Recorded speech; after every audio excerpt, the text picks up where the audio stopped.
स्वागत है आपका द साउथ टाइम से। मैं हूं जैद अहमद। आज मेरे साथ वंचित बहुजन आघाड़ी के नांदेड़ के बड़े लीडर मेरे साथ मौजूद है।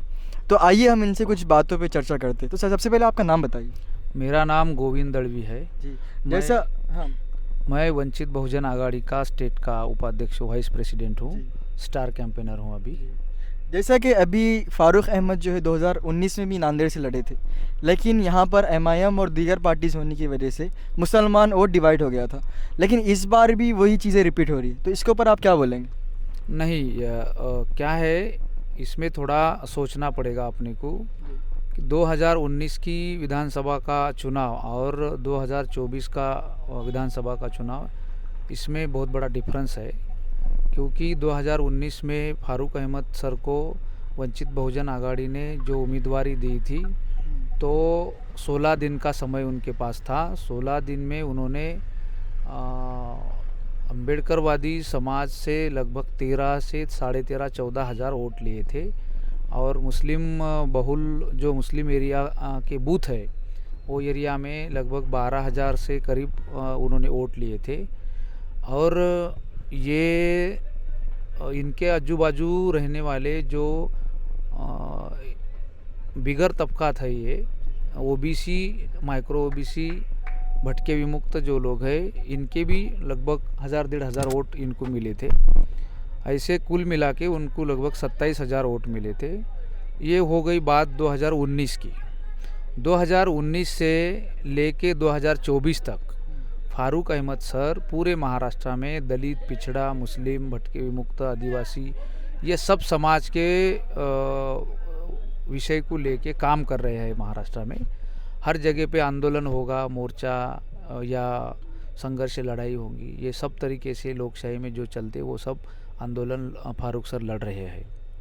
इसका इम्पैक्ट ऐसा रहा कि 5 साल फारूक सर ग्राउंड पे रहने के कारण वजह से जो महाराष्ट्र में बाला साहब अम्बेडकर के नेतृत्व में, लीडरशिप में फारूक अहमद सर ने जो अलग अलग इश्यूज़ हैंडल किए, उसको 5 साल हो गए कंटिन्यू वो ग्राउंड पे है।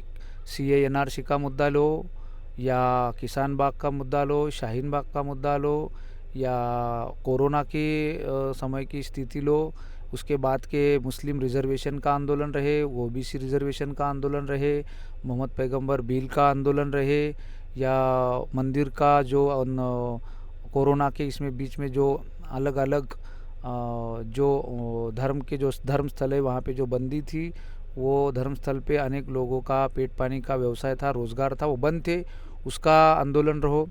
ये अलग अलग आंदोलन लड़के फारूक अहमद सर ने जो अच्छा काम किया है पूरे महाराष्ट्र में, वो काम सभी लोगों को पता है अच्छी तरह से।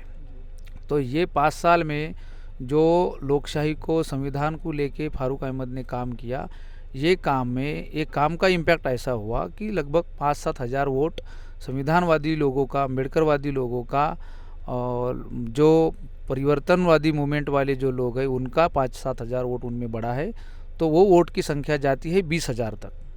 और मुस्लिम के जो इश्यूज़ है फारूक अहमद ने लिए वाले, जो सीएएनआरसी का मुद्दा रहे, या अलग अलग आंदोलन रहे, या परली वैजनाथ की, जरीन खान की हत्या हो गई थी, वो आंदोलन रहे, अक्कलकोट का एक आंदोलन था, वो आंदोलन है, सोलापुर का एक आंदोलन है, सातारा में मानखटाव में एक हत्या हुई थी, वो आंदोलन है, मुंबई में आंदोलन हुआ, उसके बाद में अमळनेर में, जलगांव ज़िले में आंदोलन एक हुआ।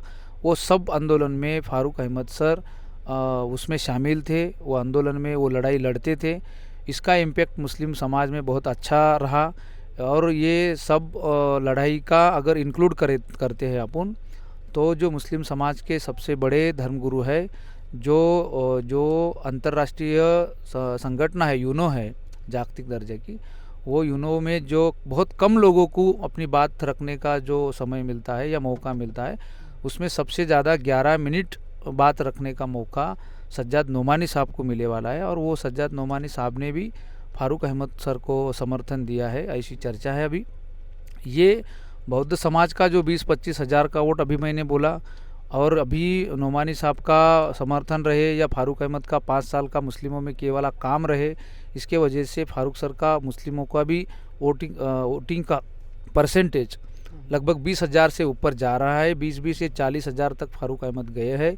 अभी 1.5 साल से जो महाराष्ट्र में ओबीसी रिजर्वेशन को लेके बड़ा हंगामा हो रहा था, दहशत फैल रही थी, ये ओबीसी का रिजर्वेशन सुरक्षित करने के लिए, इसको बाधित रखने के लिए बाला साहब अम्बेडकर ने जो आरक्षण बचाओ यात्रा निकाली थी, वो यात्रा का इम्पैक्ट ऐसा हुआ कि जो ओबीसी, माइक्रो ओबीसी, भटके विमुक्त और छोटी तबकात के जो लोग हैं, उन्होंने तय कर लिया कि किसी प्रस्तापित पार्टियों के प्रस्तापित जाति समाज से जो आने वाले उम्मीदवार हैं उनको हम वोट नहीं देंगे। बोले तो 40,000 में ये 10-15 हज़ार वोट जा रहे हैं। बोले तो फारूक अहमद सर आज के डेट में तो लगभग मेरे अंदाज से, मेरे एक्सपीरियंस से 52,000 के ऊपर फारूक अहमद सर जा रहे हैं। और इसको लेके अलग अलग विषय फारूक अहमद सर ने दक्षिण में उठाए हैं।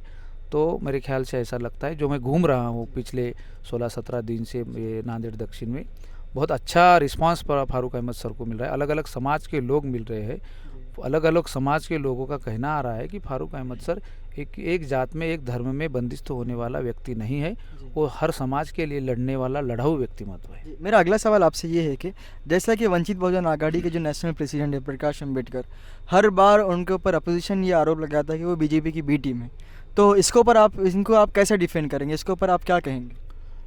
ये तो राजनीतिक जुमला करके अभी बहुत सारे लोगों ने, कोर्ट में जब हम गए थे, कोर्ट में हमने जब याचिका दाखिल की थी, किसी लोगों के ऊपर कार्रवाई करना शुरू किया था, तो लोगों ने कोर्ट में आके ये बोल दिया कि हमने वो चुनावी हमारे प्रचार का मुद्दा था इसलिए बनाया था। उसने माफ़ी भी मांगी थी और बहुत सारे लोगों ने। ये बीजेपी का मुद्दा जो है हर साल में हमारे ऊपर लगता है। वो तो बहुत सारे लोग ऐसे हैं। अभी जो नांदेड़ इलेक्शन में जो कांग्रेस के एमएलए है नांदेड़ दक्षिण में, उनका सग्गा भाई नांदेड़ लोकसभा बाई इलेक्शन में संतोष हंबर्डे करके बीजेपी के सिंबल पे खड़ा है। तो इसको आप क्या कहेंगे?